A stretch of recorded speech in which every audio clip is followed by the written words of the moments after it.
દિલ્હીમાં લાલ કિલ્લા પાસે ચાલતી કારમાં પ્રચંડ વિસ્ફોટ થયો અને આ વિસ્ફોટ એટલો ભયાવહ હતો કે નજીકના વાહનોના ચીથરા ઉડી ગયા। આ તસવીરો જુઓ।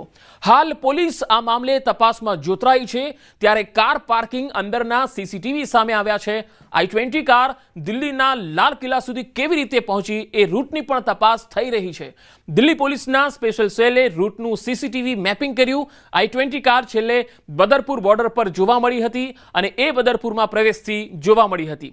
જો કે જ્યારે તેમાં બ્લાસ્ટ થયો ત્યારે આસપાસના અન્ય વાહનો જે છે એ પણ આ રીતે જ એમના પણ ફૂરચા ઉડી ગયા હતા। વાહનોમાં આગ લાગી ગઈ હતી અને તેઓ પણ હતાહત થયા હતા। એટલે મૂળ જે કાર જે છે જેમાં આગ લાગી હતી, જેમાં વિસ્ફોટકો હતા, તેમાં એટલો જોરથી બ્લાસ્ટ થયો, વિસ્ફોટકો હતા એની અંદર, એટલે એટલા માટે એ બ્લાસ્ટ થયો ત્યારે તેની ઇન્ટેન્સિટી એટલી તીવ્ર હતી કે આસપાસના જેટલા પણ વાહનો તેની નજીકમાં હતા ત્યાં સુધી તે અસર ગઈ હતી અને તેમાં પણ જે લોકો હતા તેમને પણ જાનહાનિ થઈ હતી।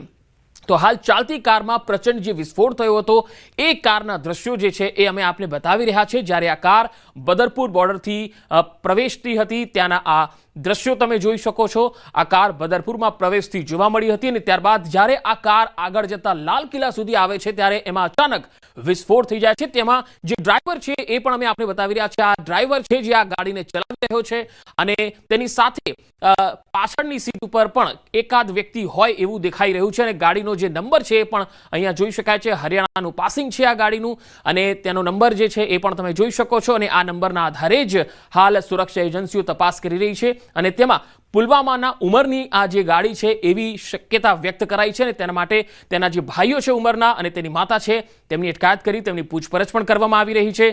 આ i20 કાર જે બદરપુરમાં પ્રવેશથી દેખાઈ રહી છે અને આ જ કારની અંદર વિસ્ફોટ થયો હતો જે લાલ કિલ્લા પર પહોંચી હતી અને ત્યારબાદ વિસ્ફોટ એવી રીતે થયો કે તેના આસપાસના જેટલા પણ વાહન ચાલકો હતા એ વાહનો પણ આ જ વિસ્ફોટની અંદર ભસ્મીભૂત થયા અને તેમના પણ ફૂરચા ઉડી ગયા।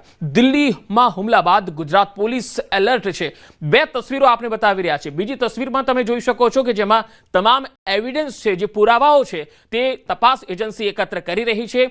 એક એક કડીઓને જોડવામાં આવી રહી છે અને ઘટના સ્થળે અત્યારે 3 થી 4 જેટલી સુરક્ષા એજન્સીઓની ટીમો છે, તપાસ એજન્સીઓ છે, FSLની પણ ટીમો છે, ડોગ સ્ક્વોડ અને અલગ અલગ તપાસ એજન્સીઓના જે વ્યક્તિઓ છે ત્યાં અત્યારે તપાસ કરી રહ્યા છે। એક એક પુરાવા એકત્ર કરવામાં આવી રહ્યા છે, સીસીટીવી પણ તપાસવામાં આવી રહ્યા છે અને બદરપુરમાં જ્યારે આ i20 કાર પ્રવેશી હતી તેના દ્રશ્યો પણ તમે અમે આપને બતાવી રહ્યા છીએ। એ આ જ એ i20 કાર હતી જેમાં વિસ્ફોટ થયો અને હવે તમે તસવીરોમાં જોઈ શકો છો ઘટના સ્થળ પર અલગ અલગ